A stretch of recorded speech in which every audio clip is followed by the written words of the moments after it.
Olá e boas-vindas a mais um mergulho nas nossas fontes de hoje. É muito bom ter a companhia de quem nos escuta para desbravar esse material que a gente tem em mãos. Olá, é um prazer estar aqui.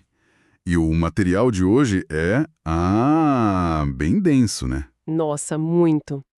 Hoje a nossa missão é explorar um conjunto de anotações, umas reflexões datadas de 9 a 13 de março de 2026. Uhum. O título que encima essas páginas já tem um peso enorme. Chama Meditação, Reino de Deus. O reino revelado não produz turistas, produz súditos. É um título que já, não deixa muito espaço para interpretação dupla. Pois é. E, para dar um contexto para quem acompanha a gente, toda a fundação desse material está alicerçada em passagens bíblicas bem específicas. Ele transita por Marcos, Mateus, Lucas, João e também a carta aos Colossenses. Sim, é sempre um excelente exercício analisar materiais com uma carga conceitual tão rica. O que chama atenção logo de cara não é só a citação dessas passagens antigas, mas... A forma como elas se conectam. Exatamente. Como elas são costuradas para montar um argumento muito coeso sobre identidade, sobre pertencimento e, principalmente, responsabilidade. Com certeza. E olha, antes da gente avançar de vez, eu acho importante estabelecer a nossa regra de ouro por aqui, né? Sempre bom lembrar. O nosso objetivo nesse mergulho é analisar a arquitetura dessas ideias. A gente vai olhar para as metáforas, para a lógica e para a visão de mundo que o autor propõe. Tentar entender como essa engrenagem funciona por dentro. Isso, deixando bem claro que a gente não está aqui para defender teologia A ou B ou tomar partido em debate religioso. Nosso foco é puramente analítico. Perfeito. É uma análise do texto e das ideias contidas nele. E a grande desconstrução que norteia esse texto gira muito em torno da ideia de salvação. Sim, o material propõe uma mudança de paradigma bem severa. A salvação, nessa visão que ele traz, não é só um escape de um perigo iminente. Não é só ser salvo de algo, mas salvo para algo. Exato. É uma incorporação literal a um reino. Sabe, olhando para o seu cenário agora, eu gosto muito de como a sua projeção de fundo mudou. Ah, você reparou na mudança? Reparei.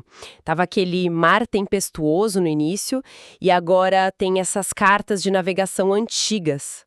Combina perfeitamente com a metáfora que abre o texto. Foi uma escolha bem intencional, para ilustrar justamente essa primícia inicial do autor. O texto constrói a base dele criticando uma imagem mental que é muito comum, que é a do bote salva-vidas. A clássica imagem do resgate. Isso. Existe essa noção de que a dinâmica espiritual se resume a alguém se afogando no oceano escuro, prestes a morrer, até que jogam uma boia. Uhum. A pessoa é puxada para dentro do barco e, a partir desse instante, a jornada dela supostamente acaba.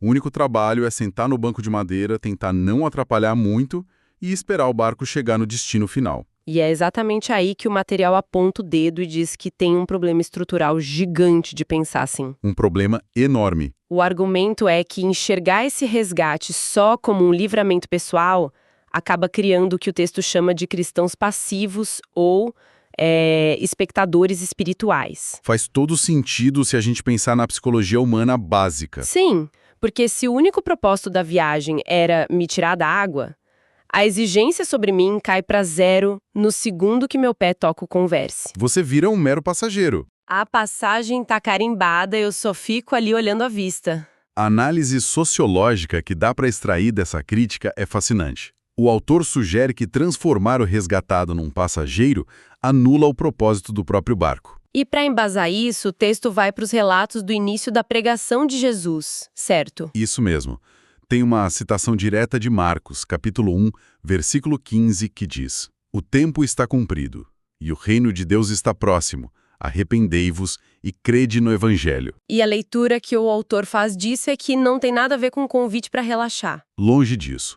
O ponto fascinante aqui é o conceito de reino.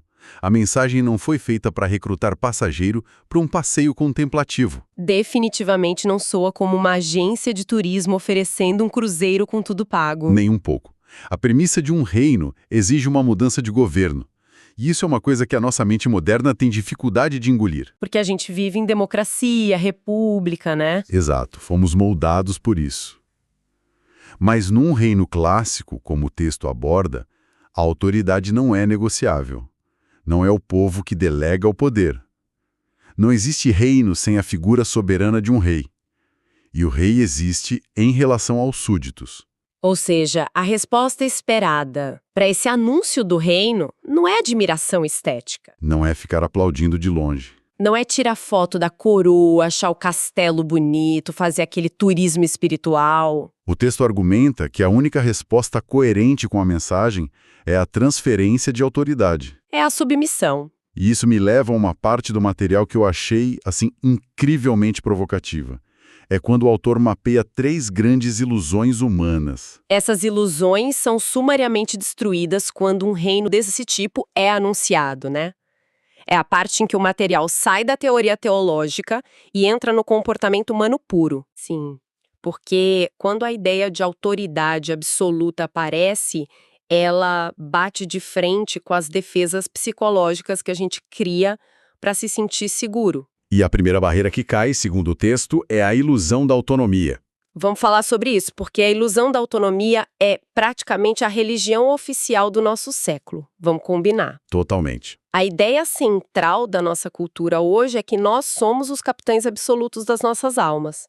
A gente traça a meta, a gente desenha o mapa. E nesse cenário, a figura divina vira o quê? Vira um aplicativo de GPS. Exatamente, um Waze. É isso. A gente escolhe o destino, segura bem firme o volante e só quer que o GPS recalcule a rota se a gente errar a curva ou que avise onde tem buraco. Essa analogia do GPS ilustra perfeitamente o atrito que o texto aponta. O argumento é que se o anúncio é sobre a chegada de um rei, o volante já não é mais do indivíduo. A autonomia absoluta simplesmente evapora. Evapora no instante em que a soberania do reino se estabelece. Para quem foi resgatado e incorporado a esse sistema, continuar agindo como um agente livre é um delírio, na visão do autor. O rei dita a missão, e a pessoa não pode mais tratar a própria vida como um projeto solitário. Que só ganha um carimbo de aprovação divina no fim. Não funciona assim. É um choque de realidade brutal para uma cultura que é tão obcecada por auto-otimização. Mas aí a gente entra na segunda ilusão que o material desconstrói. Que pega muita gente de surpresa. Demais, que é a ilusão da neutralidade. Esse é o instinto de preservação mais clássico que existe. O famoso complexo de Suíça. Isso, tentar ser a Suíça no meio da guerra mundial. Se a gente pensar no dia a dia, neutralidade é a nossa zona de conforto, né? Sem dúvida. Seja num projeto do trabalho que está dando errado, ou naquela briga de família no almoço de domingo. A tendência de muita gente é ficar quieto no canto, tentando virar paisagem. A lógica é, se eu não tomar partido, eu não compro briga com ninguém. Exato. E transpondo isso para a leitura do texto, a pessoa pensa, bom, eu não estou atacando o reino, Alda, não sou um inimigo declarado, mas também não quero ir para a linha de frente. Vou ficar aqui no meu canto, bem neutro. Só observando. Só que o problema que o material levanta com essa postura é muito claro. Diante de uma autoridade monárquica absoluta, a neutralidade no plano real não existe. É impossível. A simples presença dessa autoridade força uma polarização. Tentar não decidir já é, na prática, decidir pela não submissão. Ele dá aquele exemplo da muralha, né? Isso. Imagina um rei que convoca os cidadãos para consertar as muralhas da cidade porque tem uma ameaça chegando.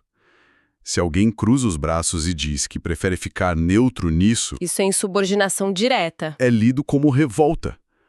O autor constrói esse raciocínio para mostrar que tentar viver nessa zona cinzenta da observação é incompatível com a urgência de um reino que está em operação. E isso nos empurra direto para a terceira ilusão das fontes, que é a ilusão da passividade espiritual.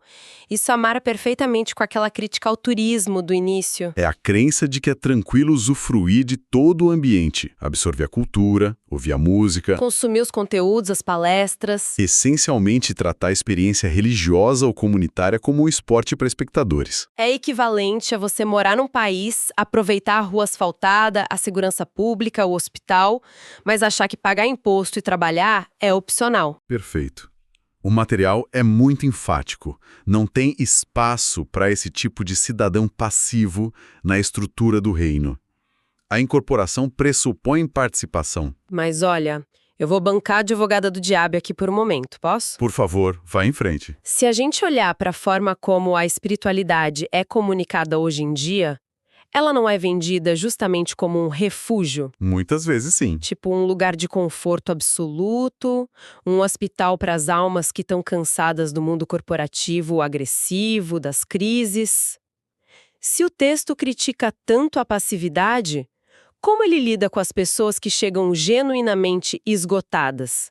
Ele manda a pessoa exausta pegar um remo e ir trabalhar? Essa é uma excelente provocação. E é bem aqui que a narrativa das fontes mostra uma sofisticação muito grande. Como ele resolve isso? O autor podia ter caído na armadilha de soar insensível, de tratar as pessoas como mão de obra. Mas ele contorna isso voltando para aquela imagem do barco e adicionando uma camada nova. Ele cria uma exceção. Ele valida explicitamente que existe uma enfermaria no navio. Ah, e essa adição muda tudo. Muda completamente a dinâmica. O texto descreve que as pessoas que acabaram de ser puxadas do mar não chegam prontas para içar a vela. Elas chegam desorientadas. Machucadas, com água no pulmão. Precisam desesperadamente de cuidado. A enfermaria tem médico, tem repouso, tem instrução de como respirar de novo. O acolhimento é inquestionável. Certo, então ele cria um espaço seguro. Mas aí que tá. Como a gente diferencia, dentro dessa lógica, alguém que está genuinamente exausto e precisa dessa enfermaria, de alguém que virou o turista espiritual? Onde o autor traça essa linha? A linha divisória, segundo o material, está no conceito de temporalidade. Temporalidade. E na clareza do propósito do navio. A enfermaria é essencial, sim, mas por definição é um estado temporário. A grande virada de chave do raciocínio é lembrar que o navio inteiro não é um hospital flutuante. E muito menos um cruzeiro de entretenimento. É uma embarcação em missão.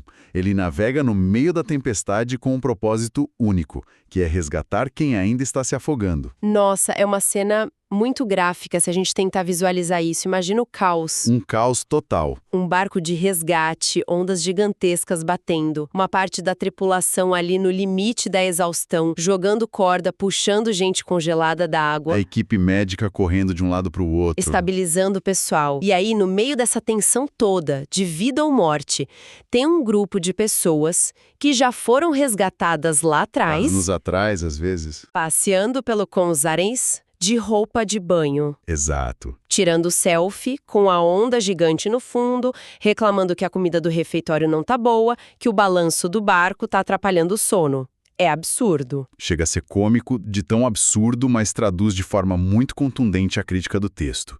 Essa ironia visual do turista de traje de banho numa operação de resgate é o cerne da frustração do autor. O ecossistema do barco não suporta isso. O texto é taxativo. Só tem dois grupos legítimos ali: as pessoas recém-chegadas, que estão sendo tratadas, e a tripulação que trabalha na missão. O turista é uma anomalia. É perigoso, na verdade. Sim, é um indivíduo que já passou pela triagem, já curou a ferida, sabe onde fica o colete salva-vidas, mas prefere a conveniência da passividade. O argumento é que sair da maca para o trabalho não é opção, é o fluxo natural do cidadão daquele reino. E o que dá muito peso para essa reflexão é que o texto não deixa isso só no mundo das ideias e das metáforas. Não, ele vai para a história. Ele dá um mergulho nos exemplos históricos para mostrar que essa dinâmica de confronto, cura e trabalho sempre foi a norma. Se a gente olhar para os registros que ele cita, o caso de João Batista é muito proeminente. O machado na raiz das árvores. Exatamente. A mensagem dele, segundo o material, não tinha nada de reconfortante para espectador casual. Não é linguagem de quem convida para um retiro de silêncio. É um vocabulário de alerta sobre uma transformação radical. E o contraste com o turista fica mais evidente ainda quando o texto analisa os primeiros discípulos. A reação deles quando o rei aparece. Sim, o texto sublinha que eles não ficaram sentadinhos na praia comendo um peixe e aplaudindo as parábolas do Jesus como se fosse palestra de autoajuda. Palestra motivacional. Eles largaram tudo. A chegada da autoridade gerou uma crise na rotina. Abandonaram as redes de pesca. Que era a segurança financeira deles, a profissão, O simples reconhecimento da autoridade já disparou uma ação imediata. E tem a menção ao caso do Pedro, que adiciona uma camada psicológica fantástica. O episódio em que o Pedro vê um milagre no mar e cai de joelhos no barco. Diante da figura de Jesus. Se a gente analisa o subtexto, ele não estava prestando uma homenagem casual ou pedindo autógrafo. Claro que não. Cair de joelhos naquele contexto, vendo as leis da natureza sendo dobradas, é o reconhecimento aterrador de uma autoridade última. É um terror reverencial, né? A percepção de quem o rei é não gera palmas da plateia, gera uma quebra de orgulho, uma reconfiguração total de postura. É o desmantelamento do ego. E para fechar esse arco de forma cirúrgica, o material traz aquela citação do Evangelho de João, capítulo 15. Versículo 16. Isso. Não fostes vós que me escolhestes a mim. Pelo contrário, eu vos escolhi, para que vades e deis fruto. O autor apoia o raciocínio dele nos verbos. A precisão linguística aí é o que sustenta a tese inteira. O texto diz que a escolha divina nunca teve como fim a contemplação estática.